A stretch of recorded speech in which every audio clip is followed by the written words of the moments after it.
सूखे से जली धरती, फटी हुई जमीन और आसमान में महीनों से बादल का नामो निशान नहीं था। ऐसे कठिन समय में एक गरीब किसान धनीराम अपनी टूटी फूटी झोपड़ी में रहता था।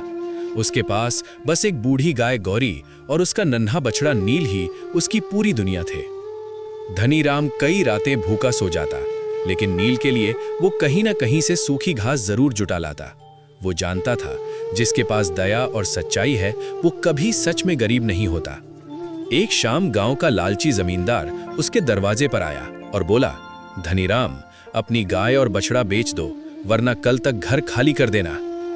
धनीराम ने हाथ जोड़कर कहा, मालिक, यही मेरा सहारा है, इन्हें नहीं बेच सकता। जमींदार हंसते हुए चला गया, लेकिन उसकी धमकी धनीराम के दिल में डर बनकर रह गई। उस रात कुछ अजीब हुआ। चांदनी में नील अचानक हल्का हल्का चमकने लगा। उसकी आंखों से नीली रोशनी निकल रही थी।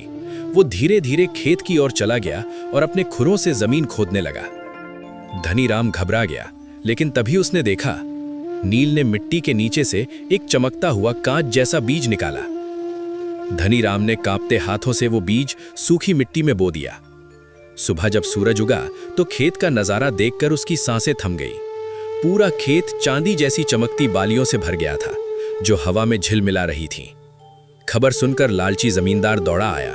जैसे ही उसने बालियों को तोड़ने की कोशिश की, वे तुरंत कड़वे पत्थरों में बदल गईं। लेकिन जब धनीराम ने उन्हें छुआ, वही बालियां शुद्ध अनाज और सोने के दानों में बदल गईं। तभी धनीराम समझ गया, नील कोई साधारण बछड़ा नहीं था, वो धरती का रक्षक था, जो इंसानों की ईमानदारी की परीक्षा लेता था।